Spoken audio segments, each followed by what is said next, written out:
Hello, my name is Matthew Taylor, and welcome to our second Bush Broadcast Deep Dive webinar for 2025. And the Deep Dives is where we chat one-on-one with one of the Bush Heritage team to explore a particular topic. And I'm really excited today because we are going to be exploring agriculture and natural capital. And very shortly, I'll introduce my guest for today to explain what we'll be discussing. But first, I'd like to acknowledge that I'm joining today from Sydney on the land of the Gadigal people of the Eora Nation. They're the traditional custodians of the country I'm on today and have lived and worked here, hunting and fishing the land and waters around Sydney for tens of thousands of years. So I'd like to thank them for having me on their country today for this webinar and for the opportunity that Bush Heritage has to work with traditional custodians across the country, looking after these wonderful landscapes that we all love so much. So, as usual, please use the chat function at the bottom of your screen to say good day and let us know where you're calling from. And while we go through the conversation, please feel free to post any questions that you might have, and we'll get to these just towards the end. So, here we are. Ian, thank you for joining us today. Very good to see you and looking forward to this conversation. Where are you joining us from? Hey mate, you're joining from Perth, which is not where I live, but the home of the Woodjuk people from the Noongar Nation. So I'm usually over in Kabi Kabi country, over on the Sunshine Coast. Excellent. And I should have said that, Ian, your full name, Ian McConnell, to properly introduce you and to let people know that you've been with Bush Heritage for coming up a year, haven't you? And you joined us specifically to pick up and expand our agriculture and natural capital push as our executive manager. So thank you. I know you've got a busy schedule, but I very much appreciate you joining us today. No, it has. I still feel like the new guy. We've got a couple of I and Quinton, our government liaison lead, joined at the same time, and I'm no longer the new guy. We're the new head of science that joined very recently. But yeah, I still feel like I'm getting my feet under the desk. Excellent. Well, I look forward to sharing with everybody some of the stories that we're doing in this space. Perhaps to help people, could you share your recent background and perhaps why you've got into the conservation space? There's nearly always a great story about why people, end up in bush heritage. Yeah, well, I'm a farm boy. Spent 10 years as an extension officer, and then actually worked with WWF as their global lead for livestock for 10 years. So worked all around the world looking at the nexus of agriculture and conservation, particularly in grazing industries. Then spent some time in corporate world working with Tyson Foods, the world's one of the world's biggest protein companies, as their international director for sustainability, looking at how supply chains actually bring conservation outcomes into what they do. And then when I wanted to start working back in Australia, this role came up, and I've worked with Rachel, the CEO, and in the past. And the idea of working with an organisation that is actually a landholder, that actually is part of the communities, and this is an organisation that I often say has got dirty boots because we're out there kicking dirt, doing things rather than asking others to do things. And that's a unique challenge as someone who's going to work through our natural capital projects in particular on reserve through this team, but also share this knowledge with agriculture. It gives us a unique lens to be able to do that. Fantastic. So let's get into the nitty-gritty then. Bush Heritage has always worked with its sort of agricultural neighbours who border our reserves because we obviously share common interests like managing ferals, managing weeds, managing fire. But as part of our 2030 strategy, we've actually consciously decided to extend our reach, haven't we, and work more directly with the agricultural sector. Can you run us through why we made that decision? So when as Bush Heritage, what we've done is prioritised landscapes, what we call priority landscapes around the country that are places that are underrepresented in the protected areas estates, that are under threat, either present or future threats. And we've looked at strategies to protect those landscapes. Property acquisitions is one of those. Let's protect some of those areas that are intact and make sure they're protected into perpetuity. And that's what Bush Heritage is best known for. But when we look at the broader impacts across those priority landscapes and the other stakeholders in those landscapes, agriculture is always the number one across all of them. So we've decided to engage with agriculture, to actually share the knowledge and the deep-rooted science and understanding we have as land managers in these landscapes, to actually share that knowledge with farmers who are increasingly being asked or personally motivated to start protecting natural assets on their farms as well. And we're finding there's quite a demand for it. That's excellent. And that takes us then, I guess, out to talk to some of the big players and the little players, doesn't it? Yeah, well, and effectively, there's no size that we aim for. We have, reached well over 10 million hectares of Australian agricultural estate by working with our partners. But when we're working around our reserves for all those reasons you mentioned, that actually support the management of our reserves, those neighbours are all different sizes. And across the priority landscapes, how we manage those threats will need to engage with farmers of different sizes and different scales. But we're also working with Australia's largest landholders. Hewitt Foods, Australian Agricultural Company, Paraway, Pastoral Partners Australia, some of those big pastoral houses that are looking at understanding the natural assets and what they can do to manage them better across their estates. We're working with them to help them understand that and share our science as well. And they have some big estates, don't they? Some of their properties would be bigger than a European small country, wouldn't they? Yeah, that's true. There's millions and millions of hectares managed by these guys, and they've got in a range. What I've been encouraged by is the why they come to us. They come to us with a genuine wish to understand what's there and what they can do about it. And then there's also this increasing awareness from supply chains, investors, customers, consumers, and other stakeholders that is asking them, what are you doing? So they're trying to get information. So a lot of our work is also about helping them communicate what they have and what they do, but also help them with their management around, you have these really important things that we find. This is what you can do to protect them. And this is great news, isn't it? Because I guess conservation in the past is often characterized as the opposite, the greenies versus the farmers, isn't it? And what we're finding is that there's a new world where actually there's a lot of shared interest and a lot of desire to work together to get better outcomes. Yeah, there really is, and particularly in the extensive industries where effectively their businesses are upheld by natural assets, natural grasslands, natural waterways that they need to have in good health. So there's an obvious commercial alignment, but we're also finding some really fascinating things on these farms. Fantastic. Well, perhaps you could run us through what our main focus areas are in this space to help understand the nitty-gritty. Yeah, look, the first and most valuable, I think, to us as bush heritage is those landholders around our reserves. The reserves are core to bush heritage. They are the pieces of nature we have told you as supporters and donors that we're going to protect into perpetuity. So engaging with landholders around those to reduce the edge effects, to help with hydrology, weeds, pest animals, but also for us to engage with them around community infrastructure. We have RFDS strips on most of our remote reserves to help the communities. So that community engagement piece with the local agricultural communities is important also. So that's a key part of it. The broader piece of that then, sort of in this bullseye target, is the priority landscapes. How do we engage at scale? There's a number of metaphors we've used as an organisation in this space, that our reserves are ripples in the pond or anchors in the landscape, where we've taken the knowledge and understanding we've gained as landholders in the landscape, and we share that through partners, whether they're the local catchment authority, the local land services, the NRM group, or direct to farmers in the case of something like the Midlands Conservation Partnership in Tasmania. And then we share that knowledge so that they can start to adopt some of that science, some of that learning in their management practices.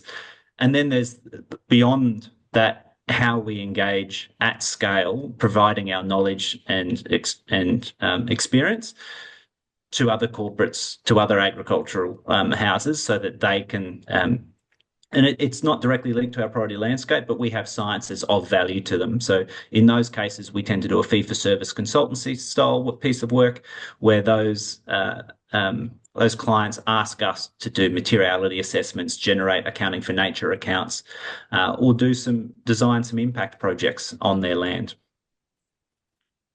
And I think that's important, wasn't it, when we were considering our strategy for entering this space was that we wanted to self-fund it, didn't we, through the fee-for-service model, so that we could continue to use donor funds for pure conservation and leverage that knowledge and actually get out there into a broader landscape and have an impact even more widely. Yeah, and I think the world is moving into the space where nature is being valued. So there is a desire in agriculture to understand natural assets so that um, Mhm. they appear on their balance sheet. And I think that's a good win for conservation. If nature is starting to appear on balance sheet, then it gets managed as an asset and improved and enhanced for that reason. And perhaps, Ian, you could help people because I struggled with this initially. Natural capital. Can you just give us a quick 101 on what natural capital is? You've started there, but I think for some people it's like this is new terminology. Yeah, natural capital, it does actually mean different things for different people and in different contexts. Effectively, the way we look at it is where a market is created, how do we measure nature in a way that then becomes a market asset? So, for example, the most obvious one is carbon. And if we sequester a ton of carbon, then that ton of carbon has a unit price and it then turns into capital. There are softer ways of measuring it. We can look at natural capital as the cleanliness of water, as vegetation cover. But in its purest sense, it is about creating a measure of nature on a balance sheet. Absolutely. And that's of value both to farmers who may be able to sell their property for greater value in the future, but also for us to understand for emerging markets, is there something that we can actually put a value on to help, even though we know the intrinsic value as Yeah. conservationists is the fact that it's there at all and adding ecosystem services and its own, pleasure just by being there. Yeah, that's right. And there are emerging markets that go beyond carbon now, the nature repair market, biodiversity offsets that it will start to, especially for some of our reserves, provide some really unique opportunities for us to protect, enhance, revegetate and rehabilitate land to bring it back to nature, not just look at landscapes that are intact in terms of protection. Yes, excellent. So perhaps we can explore then how is it we approach working with farmers? Is it us going to them? Is it them coming to us? Perhaps you could run us through the different phases of how we tend to work when we do establish a partnership. I think up till now, a lot of them have come to us because Mm. of our experience. A lot of them, especially the larger pastoralists in the rangeland environments, know us because we have reserves out in their landscapes. So they've come to us to ask us questions. Can you help us? But we're starting to be more deliberate in reaching out to our neighbours and neighbours in a very rural sense, not just the ones that are next door, but our neighbours in the communities in the priority landscapes. So we'll be more deliberate in reaching out to those communities, and we'll do that with local partners. There'll be local Indigenous groups, ranger groups, the local NRM, local land services, catchment authority groups. So that we're not doubling up on extension, but we're actually partnering and providing our science and our biodiversity and nature lens to the agricultural extension and outreach work that's already happening in these spaces. Indeed. And there's a bit of a process that you ran us through when we were chatting and preparing for this webinar about how your team sort of approaches a new piece of work in terms of characterizing the values and assessing and so forth. Could you run us through that to help people understand what it might look like? Yeah, I think the first thing we do with all landholders is help them understand what they have. So we do a materiality assessment. We help tier assets that they have, and then we start to take them on to how do you formalize that knowledge. So in that case, we might create an accounting for nature account, and at Bush Heritage, we've actually written a couple of methods for writing accounting for nature accounts, and then we'll move once we have that sort of baseline monitoring, and in the account in the case of an AFN account, they get an econ to score out of 100. We then start to strategize how do we lift that over time. So what are the key areas on their estate that could um, be enhanced by management? What are the key species that need to be protected, and what management steps you might take to do that, with the goal of coming back in 5 years' time, doing a reassessment and measuring a positive change to that econ. That might look like, if I could characterize that into conservation language that I grew up with and familiar with. So I appreciate this is a new world that I'm learning as we go. That your gang go onto country and they look at what's out there, do the ecological surveys, and understand what those natural values are that might be suite of lizards that occupy this particular area, or the fresh water supply, or what bird life you've got there. Assess and understand what that is and how much value that might be, both from a conservation point of view as well as this natural capital, and then advise how to look after it. So you're basically superimposing both the conservation understanding of the landscape and also an economic understanding of the value and contributing that to the picture. Would that be have I got that right? Yeah, that's right. I mean, to be fair, most of our partners very much know the economic lens.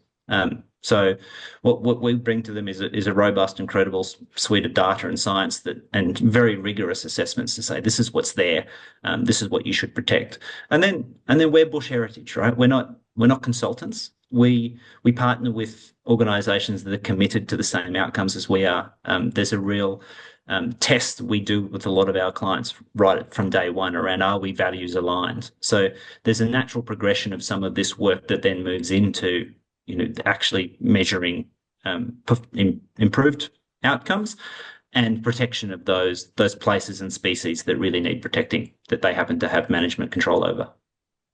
Yes, and I think really important point you raised there. It has to be values aligned, isn't it? Because not every player is motivated by the same reasons, and some people might see a value in getting an assessment done, but their only real interest is more money, more primary production. So I guess that's part of your selection process for partners, isn't it? That do these guys genuinely want to make a difference to the wildlife as well? And it's due diligence we do, across all of the partnerships income we receive as Bush Heritage is, are we actually values aligned with these partners? And overwhelmingly, the answer is yes. And that I think that's potentially changed. I think the outcomes and the desires we're hearing from the senior leadership that we meet with these partners is really clear that they have a personal drive to leave this land in better condition than when they took it on, and they see that not just through a productive lens anymore, but through a nature-based lens as well. And we can provide them with the information that helps make that happen. So that's a shift I've observed as well in the last decade of how that's moving, which is very encouraging. Well, listen, I think it's probably a good idea if we talk about a couple of examples of these agricultural projects and perhaps a natural capital project that we've been working on for the past couple of years. Perhaps you could take us through a couple of examples to help people understand what it actually looks like. Yeah. So one of the agricultural partners we worked with is Hewitt Foods, and one of the world's largest organic beef producers, millions of hectares under control. With them, we generated the very first accounting for nature account in the Northern Territory, created a series of accounts for them across their aggregations of properties. And in doing so, we found some really interesting outcomes, not only some highly important natural values, but we found what was once thought to be extinct, the Central Australian rock rat. There was some evidence that it might exist on one of their properties, but so we went looking a little harder, and we did in fact find it. I've since been told that actually someone at Hewitt has been given the nickname rock rat. Someone who's important but rarely seen. So I'm interested to find who that might be. But and it's really interesting when we begin to do this research. Sorry. My Google, I thought it asked me a question. I asked it a question. So when we do this work, one of the outcomes of that project was also to develop posters for the Hewitt properties, so that staff on property actually had something in their lunchroom that showed them what they might see when they're out there, why it's important, what the ecosystems were on their farms. And we've actually seen information come back in from those staff out on property. I've seen this. I've seen tracks of this, which has helped us start to gain a better understanding, as well as them, a real sort of passion for and understanding of the values they manage each and every day. In the natural capital space, so natural capital for us is all on reserve, and up till now has been carbon projects. So using income from carbon projects to fund revegetation projects. And one of our proudest projects in that space is the Edie Garrett works at 600 hectares that was revegetated in southwest WA in the Fitzsterling region, a part of the Gondwana link landscape.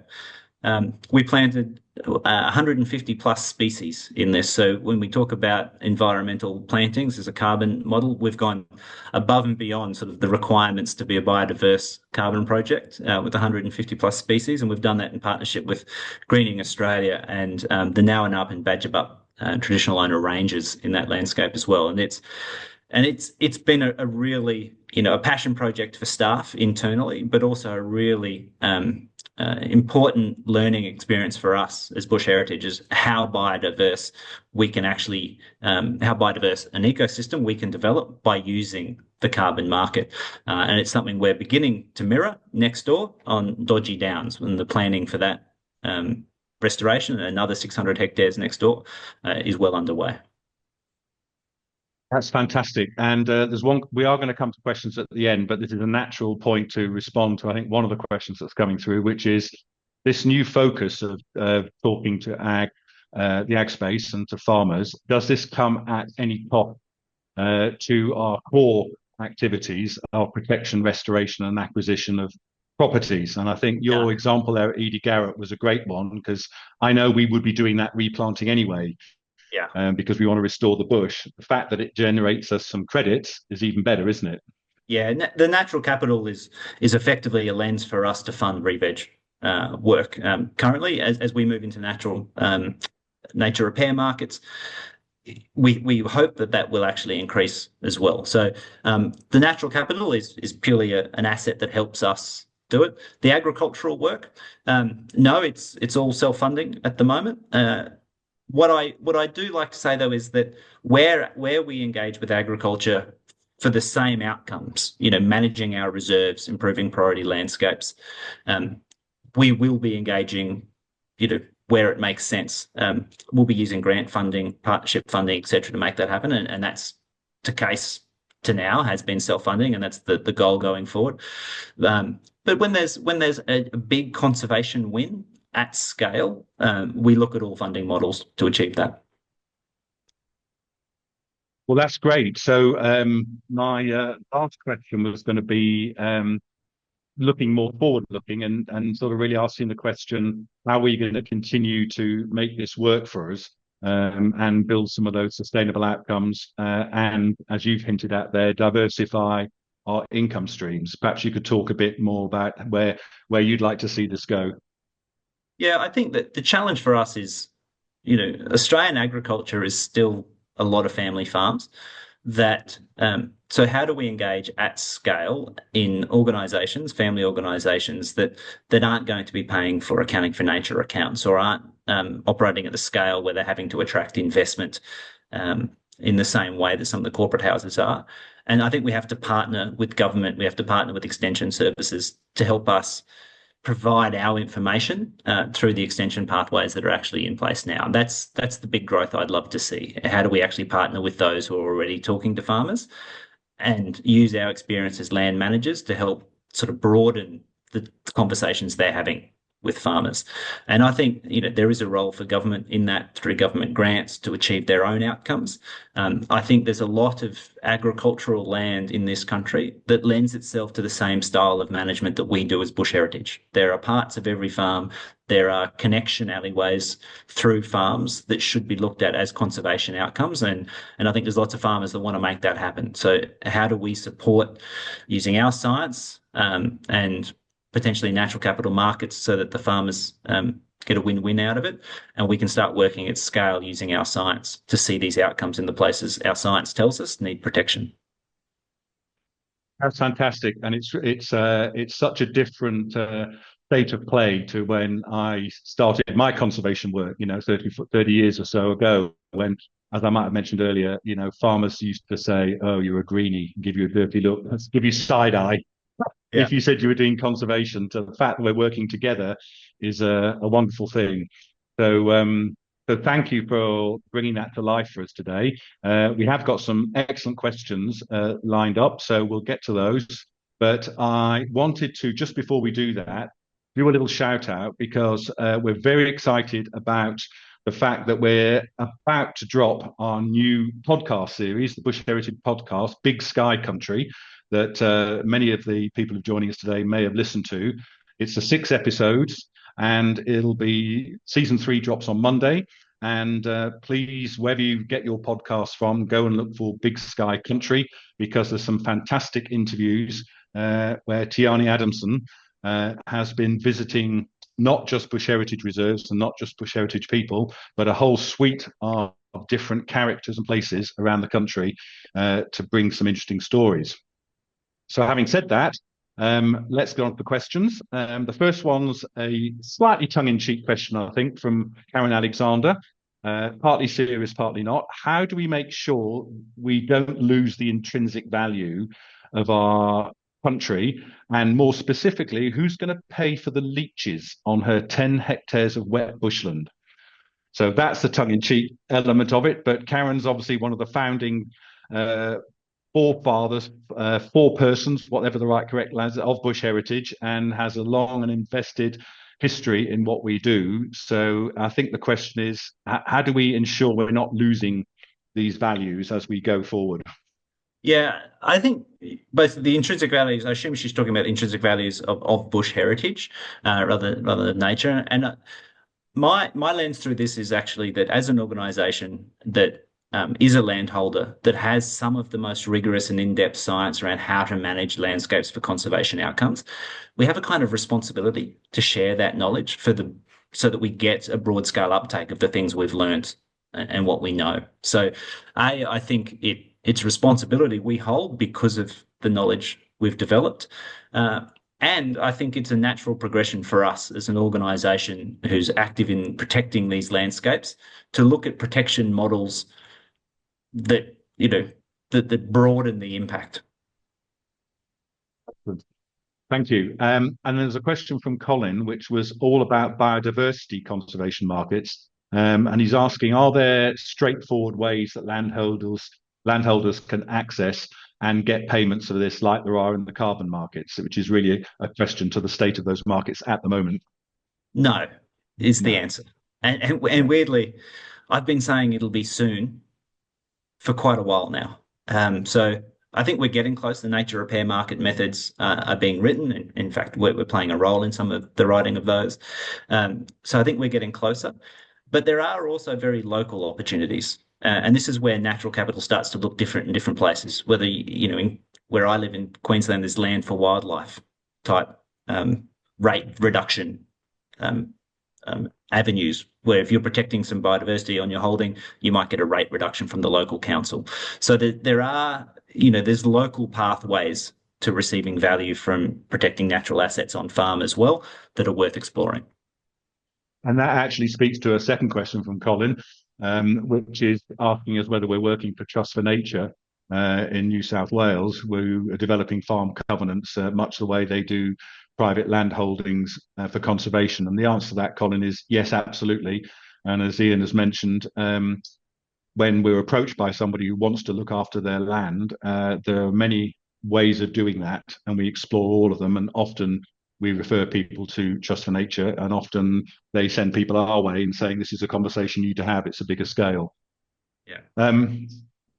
Question from Joshua. Do you have a view on the Australian beef sustainability framework? Is it helping? This is tongue in cheek from Josh. I know Josh very well. One of my mentors. I think what industry frameworks are doing really well is creating a scorecard, a dashboard for industry to actually understand that natural assets are important, that biodiversity, water, climate, animal welfare, all the issues that sit in sustainability are fundamentally important to the longevity of the industry. I think it's doing that. Is it measuring things in a rigorous enough way for it to be providing data that we can actually sort of interrogate?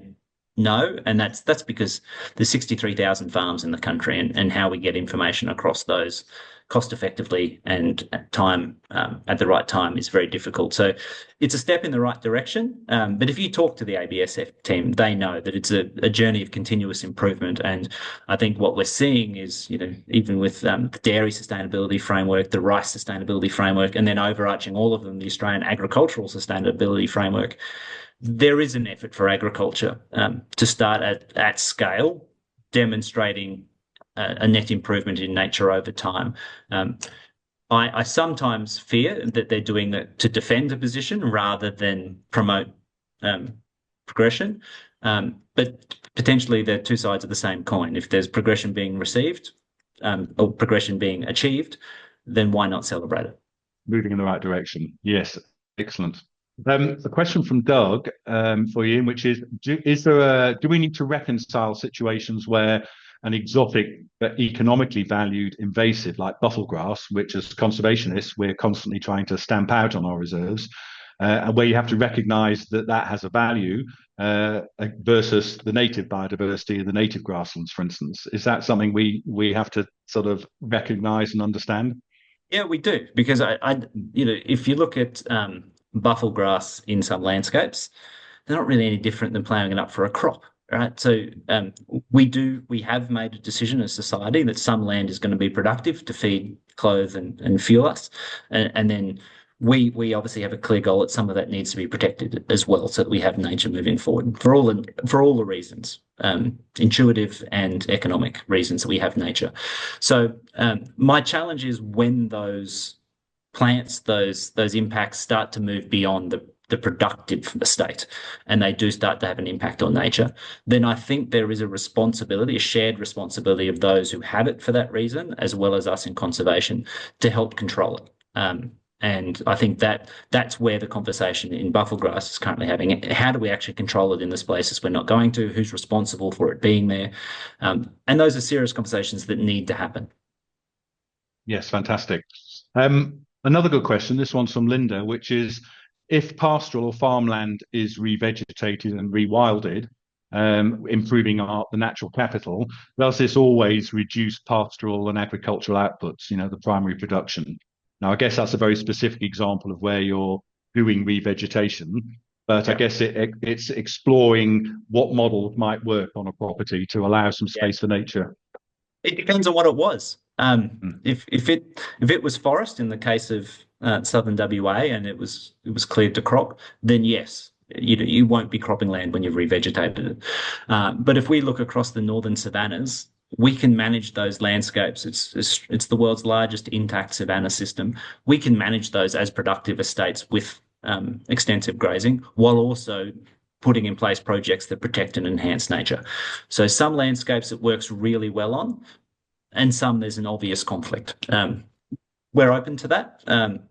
But in those landscapes where there is conflict, how do we provide connectivity? How do we assure ecosystem services, even if the extent isn't the same, but some of the services are maintained? And that is also vital to cropping, because if you look at the pollination struggles we're currently having in Australia, with varroa mite wiping out wild bees, we need nature near crops to pollinate crops, where we were relying on wild European bees that no longer are going to be present. So these ecosystem services, by having nature around agricultural landscapes, potentially going to be worth more and more as time moves forward. Wonderful. Thanks for that. So here's a question from Jade. I think I've got the sense of it. Where there are livestock properties on a pastoral lease and re-veg is not an option, are there opportunities you can see that might generate income from protecting and preserving natural assets for these properties? So I guess that's saying re-veg is one way, but are there other ways of preserving the natural assets? Yeah, that sounds like a good question for a solicitor to look at the lease first. I'd put that first. What are the conditions on the lease? Because different leaseholds in different states and jurisdictions have different clauses. But there is a permanence. So if the lease is longer than the permanence required in a natural capital market, so you can sign up to carbon projects of different lengths of permanence, then potentially there is avenues to do it. But as I say, talk to your lawyer, get independent advice. I got to make sure I put the right disclaimers on all this advice. Yeah, understood. And we've got a couple more questions, and I think we'll have to wrap. This one is carbon funding's obviously derived from offset as one of the main ways that we can receive that. Are we doing any re-veg with funds that are derived from land clearing of pollution elsewhere? So I guess that's talking about what the quality of the credit is, and do we get involved in those markets or not? Yeah, so it's worth noting that right now we haven't actually sold an ACCU. So we haven't received any money yet. Only this year will we start receiving our credits, which will sit on our balance sheet.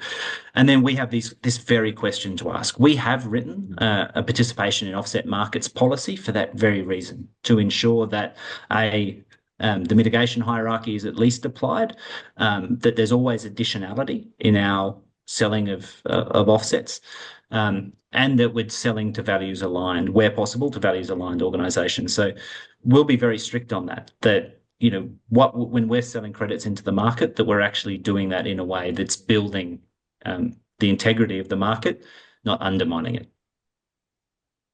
Fantastic. So we're pretty much at gold standard, aren't we? That's where we aim to the equivalent. Yeah. Yeah. Well, listen, the final question, Ian, it's the broadest question of all. That's why I've saved it to the end. Can government do more to support this work? Absolutely. As I said, I think the role of government in particularly helping the average Australian farmer understand, access, and participate in natural capital markets is really important. And then ensuring that the guidelines around those markets are robust, credible, and enforced. And we play on both sides of that. We play in helping advise farmers in that space, what they have and how it can be protected, measured, and enhanced. But we also are helping write using our science internally to help write some of the methods, engage in policy dialogue around the markets to ensure that they are robust, credible, and are delivering the outcomes we all hope they are. Fantastic. Well, I think we managed to cover pretty much all the questions that came through there. If I have missed any, my apologies, but rest assured, as we always do, we will look at those afterwards, and I'll chat to Ian and we'll get back to you with an answer. Ian, thanks for your time today. It was so good to hear the story articulated so well. And it basically means that that it's about 50% of Australia, isn't it? That's agricultural. 55, yeah. 55, yes, thank you. And so we've been operating prior to this, looking for properties and partners in working in the other 45%. And now we've got most of Australia, apart from the urban areas, haven't we, that we potentially can play in and make a difference to, which is very exciting. Yeah. Yeah, it really is. And, the team, one thing I'll say about this organisation is behind the scenes, the passion and drive from this team to achieve these outcomes. We don't do anything by halves. We don't do anything that softens those values, those intrinsic values we spoke about. And it's the passion, being here for 10 months, it's still an energizing force every day. Excellent. Well, thank you for your time today, and thanks to the team, which I know is growing in strength all the time. And I look forward to seeing everybody at our Bush Broadcast Spring webinar, where I'll be joining you from a mystery location, still being finalised, and that'll be in September. So thanks very much for joining us today. Look forward to seeing you soon. Cheerio.